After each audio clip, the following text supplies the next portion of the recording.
Buenas noches, bienvenidos a nuestra cuarta sesión virtual. Es para mí un honor el día de hoy presentar a la doctora María del Carmen Lara Tamburrino con la segunda parte del sistema BIRATS.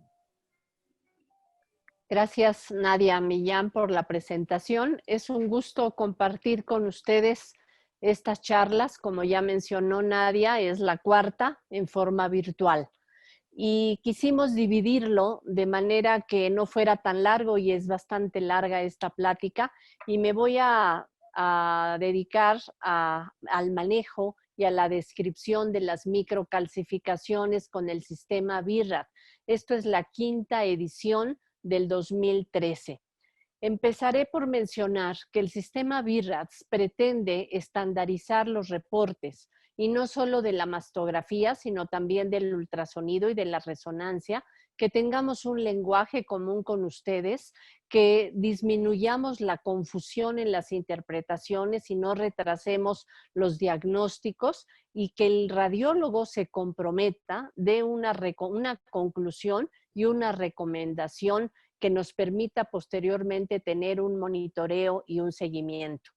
Hay que mencionar que hay dos tipos de mastografía: la de tamizaje cribado, donde es una mujer asintomática arriba de 40 años que lo efectúa en forma anual con fines de detección. Y está la mastografía diagnóstica, que es la que mayormente efectuamos, enviada por ustedes, con síntomas o signos de patología mamaria. Y en este tipo de mastografía diagnóstica entran las microcalcificaciones, ya que lleva mayor número de proyecciones para poderlas evaluar.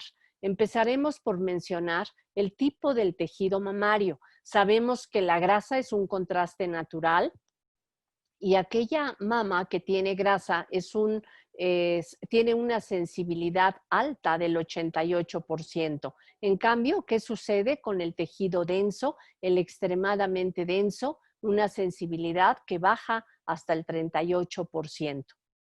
Ya la anterior sesión lo hizo en forma magnífica. La doctora Andrea Márquez habló sobre la primera parte del BIRATS, con nódulos o masas, asimetrías, distorsiones y hallazgos asociados, y ahora hablaremos exclusivamente de microcalcificaciones.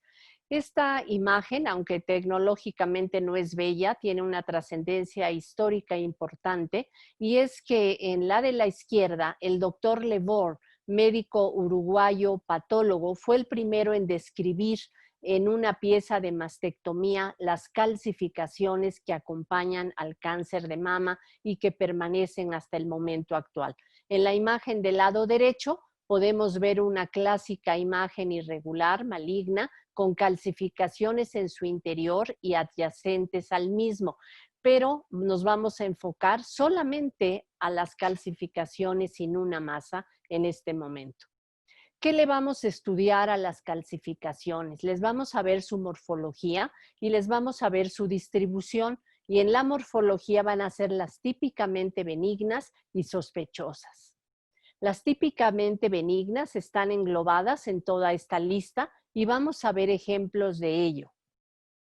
Las cutáneas. Las cutáneas son de las glándulas sebáceas, tienen característicamente un centro radiolúcido, miden de 1 a 2 milímetros y se van a localizar en el pliegue inframamario o adyacentes al músculo pectoral o región paraexternal, axilas, y necesitamos tener proyecciones complementarias para saber si son cutáneas o si son intraglandulares, y nos apoyamos de muchas proyecciones tangenciales y actualmente con la tomosíntesis. Ejemplos: esta es una proyección mediolateral oblicua de la mastografía digital, donde podemos ver adyacente al músculo pectoral mayor estas calcificaciones absolutamente benignas, que las van a ver mejor con su centro radiolúcido en la magnificación, y que no nos deben confundir con una lesión sospechosa.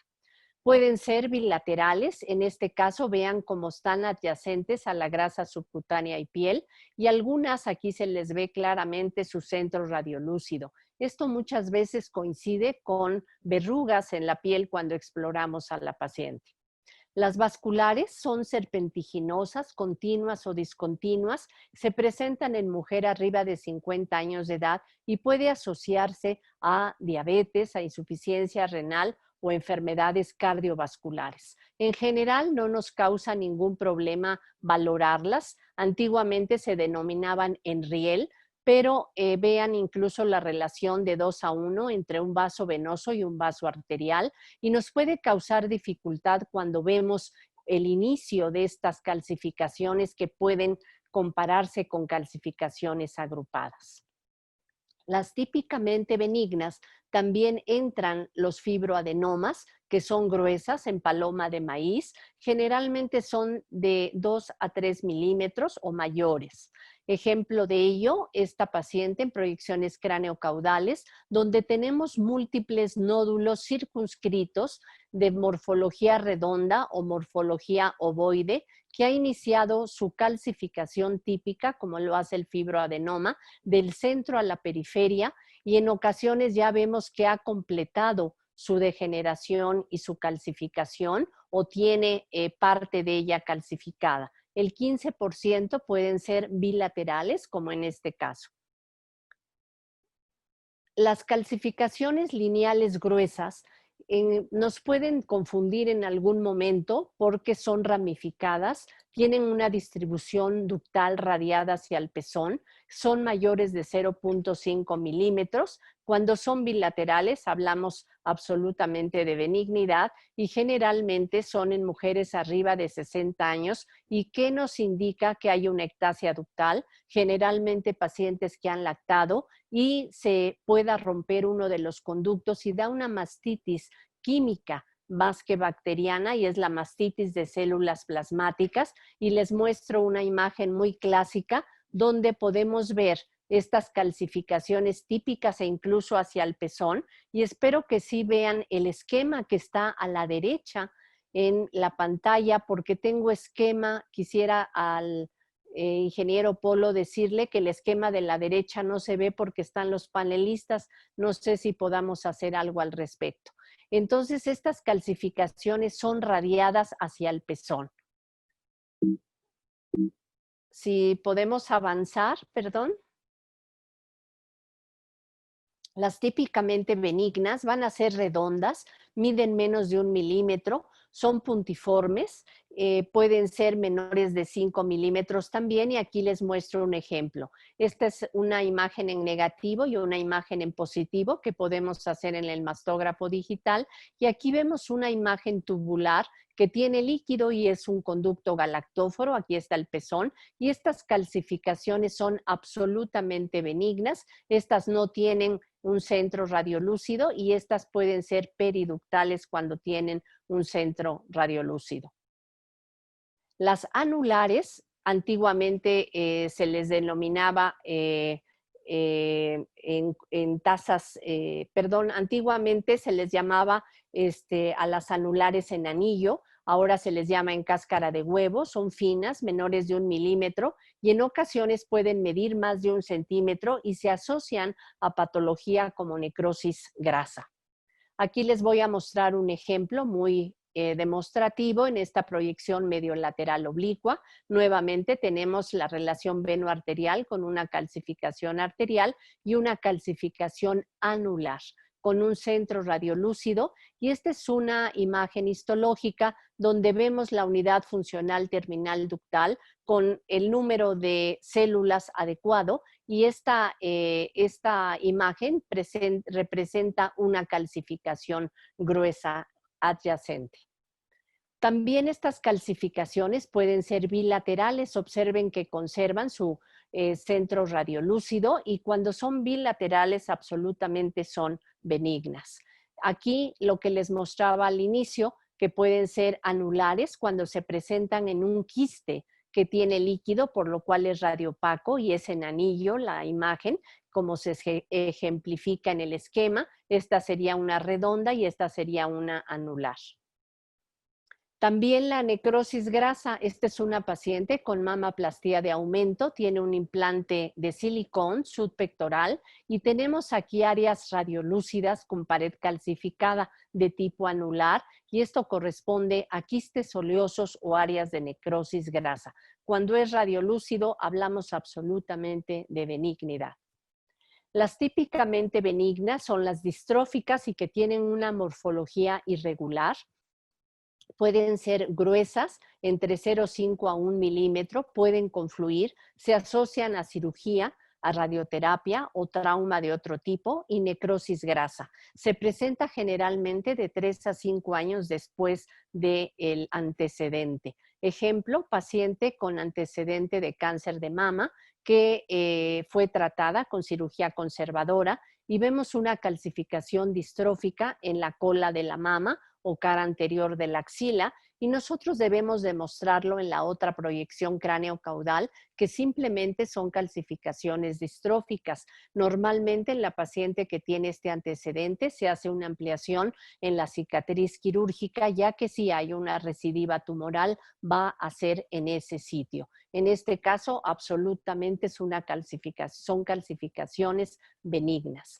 Una mucho más aparatosa de necrosis grasa, nuevamente imagen en negativo, imagen en positivo, donde tenemos esta gran calcificación de necrosis grasa. Aquí empezamos con un poquito de problema, aunque está catalogadas como las típicamente benignas, y es la leche de calcio. Normalmente las calcificaciones benignas son de oxalatos de calcio que están dentro de la unidad funcional terminal ductal. En el caso de malignidad son de pirofosfatos de calcio. Y la característica en esta patología, porque representan cambios fibroquísticos, es que en la proyección cráneo-caudal van a ser redondas y cuando nosotros cambiamos la posición de la paciente a lateral o medio lateral oblicua, tiene una forma de menisco. Antiguamente se decía en taza de té o de menisco y la fisiopatología es que se angosta el cuello del acino, se dilata y tiene un acúmulo de secreciones que produce estas características y clásicas calcificaciones, pero repito, en algunas ocasiones nos puede confundir con una lesión temprana o una lesión premaligna. Dentro de las típicamente benignas también se encuentran los hilos de sutura y posterior a que la paciente tiene cirugía por un cáncer de mama y recibe radioterapia complementaria, se hace una matrix ósea y esa matrix ósea hace que veamos calcificación de los hilos de sutura y generalmente son calcificaciones de tipo lineal o podemos ver como en esta imagen los nudos de la sutura. Aquí ya empezamos con los problemas. Las calcificaciones sospechosas están clasificadas en amorfas, en gruesas heterogéneas, en finas pleomórficas y finas lineales o ramificadas. Las amorfas son difíciles de evaluar, son pequeñas, son borrosas, de etiología inespecífica. Les voy a mostrar un ejemplo. Es una mujer de 70 y tantos años de edad, con tejido extremadamente denso, factor de riesgo, y tiene un grupo de calcificaciones difíciles de evaluar, por eso están enmarcadas, y son calcificaciones amorfas. Esto está ampliado 8 veces la capacidad de la radiografía y fue una hiperplasia con atipia. Aquí el acino está agrandado, tiene mayor número de células y tienen alteraciones en los nucleolos, que habló de una hiperplasia ductal atípica. Las calcificaciones a veces son tan sutiles como esta. Esta es una paciente joven con grandes factores de riesgo para cáncer de mama, madre, tías muertas por cáncer de mama. Ella es muy cuidadosa con sus estudios anuales, 40 y tantos años de edad, y entre mastografía y mastografía presentó este grupo de calcificaciones finas. Si ustedes ven, son apenas 4 o 6 calcificaciones y fue detectado únicamente al comparar los estudios anteriores con el actual y se trató de un carcinoma in situ de grado intermedio. Hay una relación muy importante en la morfología de las calcificaciones y el grado de desdiferenciación de un carcinoma tiene una correlación importante con patología. Las gruesas heterogéneas van a ser irregulares, miden 0,5 a 1 milímetro, también tienden a confluir y son más pequeñas que las distróficas y cuando son bilaterales aseguramos benignidad. Estas son las calcificaciones gruesas heterogéneas. En ocasiones nos causan problema y sobre todo si son unilaterales y con la facilidad de hacer una biopsia guiada por imagen, muchas veces preferimos ir por ellas. Este es otro caso de calcificaciones gruesas heterogéneas que nos puede confundir, pero si vemos adyacente, tenemos aquí una cicatriz quirúrgica periareolar y esta es la cicatriz en ancla de una mamaplastía de reducción. Esto es un área de necrosis grasa, tiene área de grasa y tiene estas calcificaciones que en un momento dado nos pueden confundir, pero todo el cortejo clínico nos ayuda a decir que es necrosis grasa calcificada. Las finas pleomórficas, estas son más notorias que las amorfas, tienen morfología no lineal y tienen diversos tamaños y características, generalmente menores a 0,5 milímetros. Les muestro un ejemplo, paciente de 70 años de edad que muestra calcificaciones en el cuadrante externo de la mama izquierda, en el tercio medio. Aquí lo van a ver mejor, son finas, pleomórficas, no hay lineales. Fue un carcinoma in situ de grado intermedio. Estas calcificaciones corresponden a una paciente joven, doctora, que tiene grupos de calcificaciones finas, pleomórficas y por lo menos son en 2 cuadrantes. Esto es muy importante de poderlo mencionar en el reporte para la planeación quirúrgica, ya que se trató de un carcinoma in situ de alto grado multicéntrico y la planeación quirúrgica obviamente es muy diferente, así es un solo foco y si está solamente en un solo cuadrante. Las finas, lineales o ramificadas son también muy sospechosas, son delgadas, son irregulares, discontinuas y se encuentran localizadas en un conducto o en varios conductos y tienen calibre menor a 0,5 milímetros. Vean este ejemplo, es una proyección lateral que siempre tomamos previo a la biopsia para ubicarlas ya que se movilizan y estas calcificaciones las van a ver mejor, que hay algunas que son redondas y otras que son lineales, así que estas son muy sospechosas, están dentro del conducto y corresponde con un carcinoma in situ de alto grado. Otro caso más, calcificaciones finas, pleomórficas y también ramificadas. Aquí podemos hablar que son varios grupos de calcificaciones y hablamos de multifocalidad, ya que se encuentran en el mismo cuadrante. Las agrupadas son mínimo 5 calcificaciones en 1 centímetro o más, en 2 centímetros, y aquí les muestro el esquema y el ejemplo. Estas son calcificaciones que podemos vigilar normalmente, benignas, y pueden ser bilaterales también estas calcificaciones agrupadas y podemos vigilarlas. Cuando son bilaterales a veces hablan de adenosis esclerosante. Sabemos que la adenosis esclerosante ha aumentado de tamaño el acino y tiene calcificaciones en su interior y generalmente son bilaterales. Aquí existen otras agrupadas, nos pueden asustar, pero están dentro de una masa, que es una masa en la cola de la mama, y esto corresponde simplemente con un quiste sebáceo calcificado.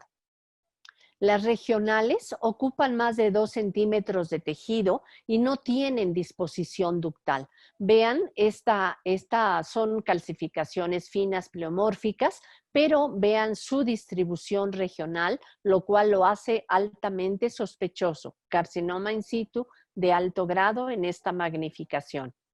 Las difusas ocupan toda la mama, y la mayoría son benignas, como está aquí ejemplificado en el esquema. Vean que son múltiples calcificaciones y que son de distribución difusa y podemos identificar una masa redonda circunscrita con similar densidad que el resto del tejido mamario y corresponde con un quiste, generalmente se asocia con cambios fibroquísticos.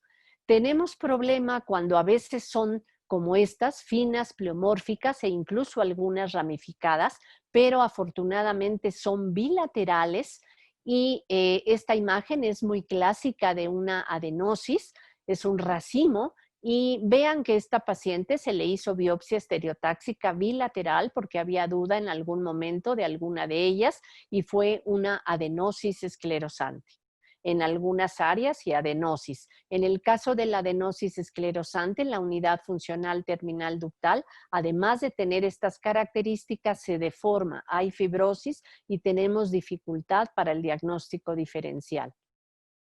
La distribución segmentaria es una de las más importantes para sospecha de malignidad y sugieren depósitos ductales o en sus ramas y generalmente tenemos un triángulo que lo van a ver ahorita mejor ejemplificado y generalmente se asocia a multifocalidad. Vean este caso con calcificaciones finas pleomórficas y hay algunas en rama. Y este triángulo es de base posterior y de vértice hacia el pezón. Generalmente tiene multifocalidad, carcinoma in situ de alto grado. Esta es una paciente que tiene calcificaciones unilaterales, ahí ya empezamos con una sospecha. Vean que estos calcios no son tan terribles, conservan similares características entre ellos, pero tienen una distribución segmentaria y unilateral, lo cual lo hace sospechoso. Mujer además joven de 40 y tantos años de edad, la proyección lateral que tomamos previo a un procedimiento de biopsia. Aquí en la magnificación podemos verlo, que tienen sospecha. Su médico quiso hacer un PEM. Aquí realmente el PEM puede ser negativo y no por eso dejan de ser una indicación para biopsia. Su médico lo pidió y la sorpresa fue que en el radiotrazador está captando similar en el trayecto segmentario donde estaban estas calcificaciones. Aquí medimos el fondo con la lesión, como aquí se está medido, y el LTB, que es esta ecuación entre estos dos puntos, está arriba de 2.5, lo cual lo hace también altamente sospechoso. Pero repito, el PEM, si fuera negativo, de todas maneras esta paciente con estas características debe de tener una biopsia. La axila fue negativa y fue un carcinoma in situ de grado intermedio. Esto explicaría el que tuviéramos calcificaciones no tan pleomórficas como otros casos que les he mostrado previamente. Estas calcificaciones sin duda tienen una distribución segmentaria, habla de multicentricidad, más de 2 cuadrantes, pero tiene esta parte tan importante de poderles informar a ustedes que estas calcificaciones se extienden hacia el pezón, lo cual contraindicaría muchas veces conservar el pezón. Es una carcinoma in situ de alto grado en una mujer joven y volvemos a este triángulo de base posterior y vértice hacia el pezón. Este caso es muy interesante ya que esta paciente tuvo un antecedente de carcinoma in situ, se trató con cirugía conservadora, siempre hacemos una magnificación para saber que no hay una recidiva, como en este caso, donde había nuevas calcificaciones que no estaban, lo cual lo hace altamente sospechosas y son finas pleomórficas. Esta paciente quería conservar su mama de todas formas y se hizo una resonancia magnética con estos fines y vean que aquí es la secuencia T1 donde la grasa es negra, el tejido es negro y tenemos aquí una marca oleosa del sitio de la cicatriz quirúrgica, ya que esto es un campo magnético y aquí ya tenemos un área hipointensa en el cuadrante externo, en el sitio donde están las calcificaciones y posterior a la inyección de gadolínio tenemos un reforzamiento también segmentario, así que la distribución de las calcificaciones también lo vamos a ver en su momento cuando tengamos la charla de resonancia magnética y está asociado con este comportamiento de la captación del material de contraste. Esta es la proyección sagital donde permanece esta captación del gadolínio. La curva de perfusión puede ser benigna porque también se analiza en forma dinámica, pero no por eso deja de ser una captación altamente sospechosa y se trató de un carcinoma in situ que había cambiado de grado, pero seguía siendo carcinoma in situ y la paciente optó por una mastectomía bilateral. La distribución lineal es otra distribución importante a considerar y también nos indica depósitos ductales y aumenta la probabilidad de malignidad. Vean esta magnificación. Realmente el mastógrafo digital nos ha permitido ver con mayor claridad y extensión que cuando usábamos un mastógrafo análogo. Estas ampliaciones de 8 veces son magníficas para poderlo ver y vean que aquí tenemos el músculo pectoral mayor y hay calcificaciones agrupadas que se extienden en línea, como está ejemplificado, y que se extienden hacia el pezón. Esto lo hace altamente sospechoso de malignidad y de multicentricidad. Otro caso más de calcificaciones no tan pleomórficas, yo creo que serían finas, pleomórficas, no ramificadas, perdón, y que las van a ver mejor en este cono de magnificación, distribución lineal, altamente sospechosas. Vamos a hablar ahora acerca del controvertido BIRAT3. Estas, en el caso, por supuesto, de calcificaciones, está descrito que son lesiones probablemente buenas, con una baja probabilidad de malignidad de menos del 2%, se refiere a lesiones no palpables y tiene un alto valor predictivo benigno. ¿Y qué es lo que queremos? Establecer una estabilidad y tener una seguridad de la evolución en el seguimiento radiográfico. El BIRAT3 engloba el grupo de calcios aislado y generalmente de forma puntiforme. Cada vez tenemos menos BIRATs en calcificaciones debido a la facilidad de la biopsia estereotáxica. Este es un ejemplo de ello, pero realmente me las vuelvo a encontrar en este momento y sugiero biopsia. Pero esto es lo que dice el BIRATS, un grupo aislado de calcificaciones. Y la comparación, obviamente, en estudios anteriores es indispensable. El BIRAT3 tenemos que hacer todo un trabajo radiológico. No podemos concluir en una mastografía de tamizaje que incluye 4 placas y tenemos que tener proyecciones complementarias, la lateral, a veces la tangencial, rotadas, magnificaciones e incluso la tomosíntesis en la actualidad es de gran utilidad para ubicar su localización precisa, superficial o intraglandular. Ejemplo, aquí esta paciente tiene varios grupos de calcios, sin duda estos son sebáceos, pero aquí tenemos uno adyacente a la grasa subcutánea y piel, tenemos aquí otro grupito, queremos saber si es para decir seguimiento, están en la piel o son intraglandulares, tomamos la proyección mediolateral oblicua, aquí si ya este grupo se va a la piel, nos deja tranquilos, pero véanla, son agrupadas, son varios grupos y muchas veces, bueno, siempre tenemos que tener la placa lateral antes de empezar un procedimiento de biopsia y esto es lo que antiguamente hacíamos, que es la tangencial, donde vemos precisamente que estos calcios están adyacentes a la piel, sin duda alguna benignos. Ahora la tomosíntesis nos ayuda. Aquí hay un grupo de calcios, es borrosa porque se las voy a poner la tomosíntesis, va de nuevo. Y aquí tenemos este grupo de calcios y nos puede decir que son intraglandulares, ya que están a la mitad de esta barra, no están en los extremos que nos indica la superficialidad y aquí está el corte fijo de estos calcios. Así que la tomosíntesis es indispensable también para ubicar, no indispensable, es de gran ayuda para ubicar una lesión superficial o profunda. El BIRAT3, como ya dije, no se concluye en tamizaje. La comparación con estudios previos es indispensable y queremos estabilizar en un largo periodo y esto lo obvia el seguimiento.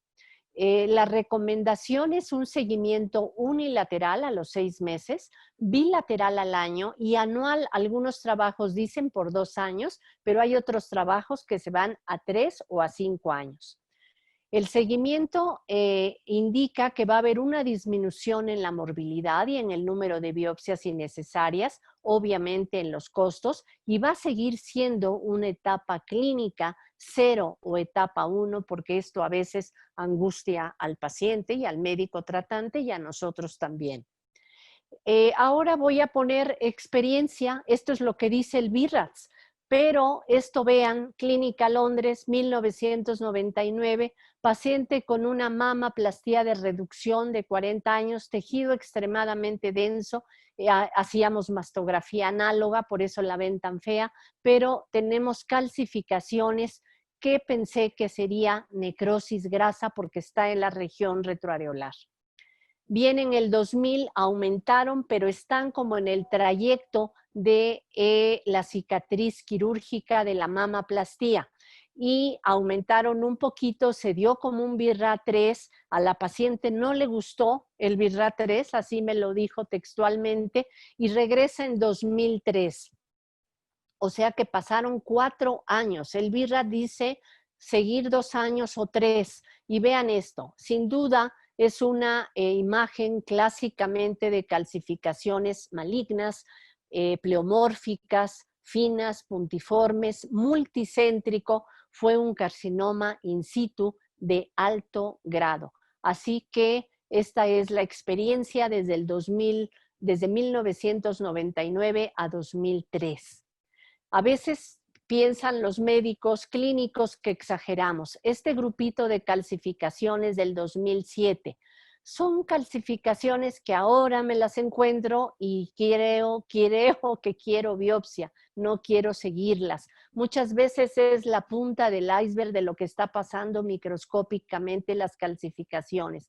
La paciente regresa en noviembre del 2008, no fue a tanto tiempo, pero ya regresa con una masa irregular, altamente sospechosa de malignidad, que sin duda aquí están los calcios, se incrementaron, pero aquí ya es un carcinoma invasor,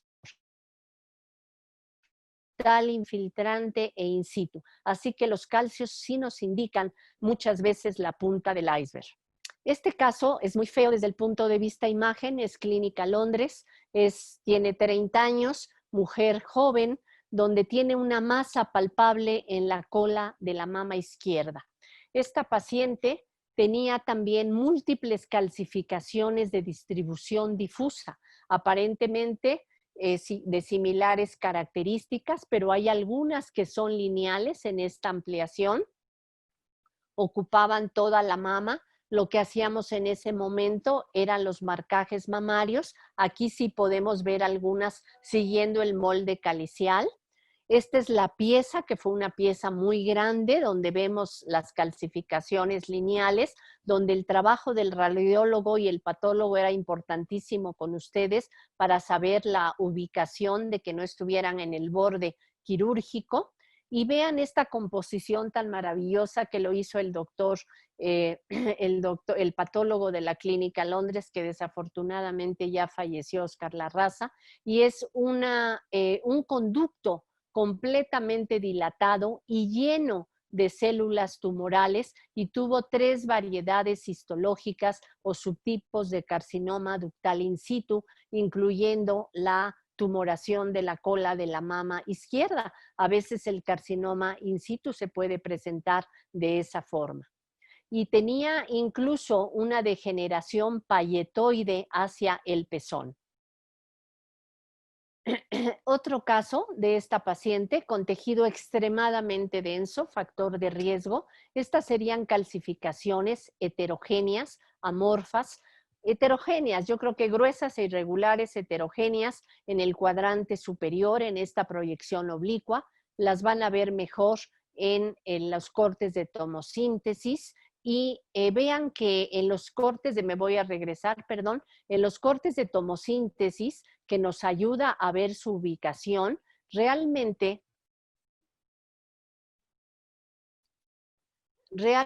podemos ver que son muy superficiales y donde las vemos en forma adecuada son muy superficiales.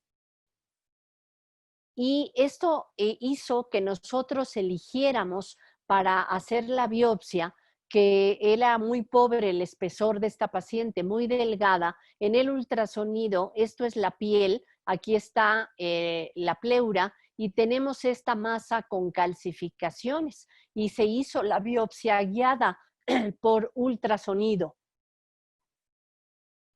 Vean estas calcificaciones magnificadas y la biopsia, esta es la aguja en tiempo real. Hicimos radiografía de los fragmentos donde teníamos calcios y fue un carcinoma lobulillar in situ o neoplasia lobulillar in situ. Esta paciente se trató con biopsia excisional, aquí es previo al marcaje, y al finalizar el marcaje, localizándole al cirujano el clip para que tuviera una cirugía conservadora. Pero muchas veces nos enfrentamos a estos casos. Viene la paciente con radiografías de otro lado y radiografías no de tan maravillosa calidad. Ella viene por una biopsia para programarse a biopsia por estos calcios.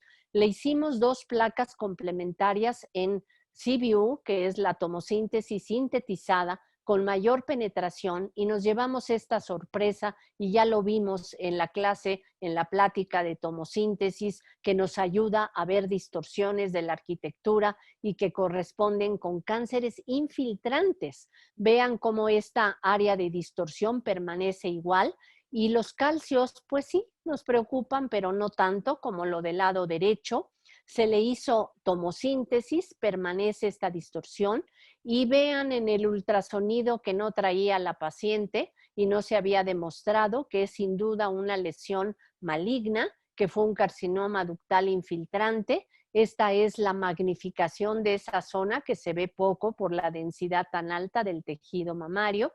Esta es la aguja de la biopsia y fue un carcinoma ductal infiltrante de ese lado, el clip posterior a que hicimos la biopsia, y posteriormente en un segundo tiempo se hizo por estereotaxia, la primera de ubicación, la de la toma, y la última que es con el clip y la corroboración en los fragmentos, y de este lado se trató de una hiperplasia con atipia e hiperplasia ductal simple. Y no se había visto el carcinoma ductal infiltrante, que seguramente si se dejaba iba a matar a la paciente. Este es otro caso donde las placas no son de nosotros, viene también para programarse a biopsia. Son un grupo de calcificaciones que pensamos que era un grupo de calcificaciones finas, pleomórficas y algunas ramificadas. Nos llamó la atención este ganglio con un poquito de deformidad de su contorno, aunque conserva el hilio graso. Aquí sí las van a ver mejor, finas, pleomórficas, parece ser un solo grupo. Pensábamos en un carcinoma in situ. En ocasiones en el cáncer in situ podemos ver discreta dilatación de conductos galactóforos, no había masa. Vean el ganglio y ya vieron la charla de la doctora Nadia Millán y la clasificación de Bedi, que sería aquí el grado 4, es un ganglio anormal. Su médico tratante pidió PEM. Y vean el corte tomográfico y la captación. Es raro que un carcinoma in situ nos haga una captación tan importante como en este caso. Y gran sorpresa, metástasis en pulmón del lado derecho, metástasis en hígado y también en ganglios cervicales, en retropectorales y axilar. Así que se trató de un carcinoma ductal infiltrante e in situ, manifestado solo por calcios. Y este es el PEN, que es un magnífico complemento cuando ya inyectamos a la paciente para hacer un PET. Aprovechemos ver la mama contralateral, aprovechemos ver la captación del ganglio de la axila y está el foquito captando con una resolución espacial de 1.5. No tiene la misma resolución espacial el PET de cuerpo completo. Así que podemos aprovechar la dosis del radiotrazador. Para concluir, el BIRAT 0 es aquellos estudios que técnicamente no son adecuados, que queremos proyecciones adicionales, como ya les mostré, o bien una ampliación o una tangencial, etcétera, y 13% pueden tener cáncer. El BIRAT1 aquí en calcios no está indicado, ya que es nada que comentar, ni un calcio benigno. El BIRAT2 son calcificaciones típicamente benignas, como ya las analizamos. El grupo 3 es el BIRAT3 es el grupo aislado de calcificaciones puntiformes. El 4A no va a aplicar en calcios, es mayor del 2 y menor del 10, van a entrar nódulos, quistes, abscesos, asimetrías, conductos, pero no calcios en el 4A.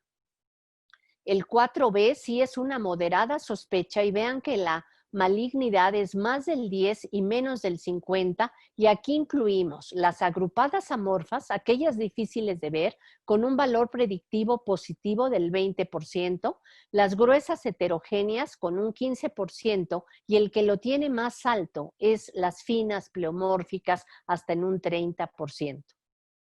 El BIRAT4C es más del 50 y menos del 95. Aquí se incluyen amorfas, distribución lineal o segmentaria, que esta es una distribución importantísima y lineal también, con un valor predictivo positivo para el 60% también en las finas pleomórficas y de distribución segmentaria.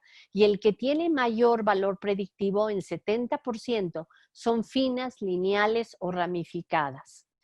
El BIRAT5 sabemos que para masas y para calcios tiene una alta probabilidad de malignidad, más del 95%, y aquí se incluyen finas, lineales, ramificadas, distribución segmentaria, y si le agregamos que son de reciente aparición, esto es altamente sospechoso de malignidad. Unas palabras acerca de la biopsia, ya se trató, contamos con equipos verticales para hacer una biopsia estereotáxica que nos permite una ubicación adecuada con coordenadas X, Y y Z, y solamente se utiliza la tomosíntesis, que es el movimiento del tubo, cuando tenemos asociada una distorsión de la arquitectura o solo es distorsión con un ultrasonido negativo. Ejemplo, calcificaciones gruesas heterogéneas, esta es la de localización, esta es la de la aguja, y el clip, que es indispensable colocarlo al finalizar con un pequeño cero. Y tenemos que tener la corroboración de las calcificaciones en los fragmentos, por supuesto, al finalizar. La biopsia estereotáxica, contamos ahora con una mesa muy novedosa que puede ser 2D, bidimensional o tridimensional, con un abordaje de 360 grados, mucho más rápido, sin tener reacciones vagales como en la posición vertical, y con reducción de la dosis de radiación hasta en un 50%. Y este es este nuevo juguete que contamos con él desde el 2018. La paciente está realmente cómoda, el radiólogo también, el movimiento del tubo, la imagen es obviamente digital y de altísima resolución, el monitor es rápida y estamos cómodos todos haciendo realmente, pero la paciente sobre todo haciendo un procedimiento de biopsia. Esto es muy importante, que para calcificaciones no debemos usar el corte y aspirado. Tenemos que utilizar el corte nada más. Tiene que ser corte y aspirado. Es más confiable, es similar a la biopsia quirúrgica, es una sola inserción y muchas muestras. Podemos administrar anestésico, podemos estar aspirando y evitar hematomas y sangrado, que es la complicación. No amerita sutura, es una incisión muy pequeña y debemos dejar un marcador de tejido. Su problema es su alto costo. Este es el sistema de corte y aspirado, que hay múltiples en el mercado. Y debemos dejar el clip, por supuesto, para que señalemos el sitio, tanto si es una lesión buena como si no lo es, para poder señalarle el sitio para el cirujano pueda planear su manejo. ¿Cuándo vamos a sugerir una biopsia escisional? Cuando no hay concordancia entre la imagen y la histología. Por eso la comunicación tan importante con el clínico, con el médico tratante, el patólogo. Yo creo que si nos acompaña el doctor Santiago Payán, pues sufre con nosotros también el que nos regresa muchas veces las piezas a hacer cortes, hacer radiografía de los cortes de parafina. Tenemos que demostrar los calcios que le mandamos la radiografía, así que es un trabajo maravilloso de equipo y ya se hacía cuando hacíamos marcajes mamarios. En el caso de una hiperplasia ductal atípica, también tiene que hacerse una biopsia excisional porque puede haber un carcinoma in situ. Si hay un in situ, puede haber un carcinoma infiltrante. Si hay cicatriz radial, puede haber un carcinoma tubular y todo el espectro de las lesiones papilares que tienen dificultad los patólogos para hacer un diagnóstico adecuado. Podemos hacer marcajes, esto se hace desde 1988 en Clínica Londres y contamos con arpones muy especiales para poder hacerlo. Señalar el clip, ya realmente hacemos poco marcaje solamente para el manejo y el tratamiento de la paciente, ya que la biopsia ayuda a una planeación quirúrgica adecuada, a evitar dobles entradas al quirófano. El marcaje con compresión fenestrada es muy simple. Cuando yo estaba en Clínica Londres lo hacía yo con estereotaxia análoga, puesto que eso era lo que teníamos, este nódulo.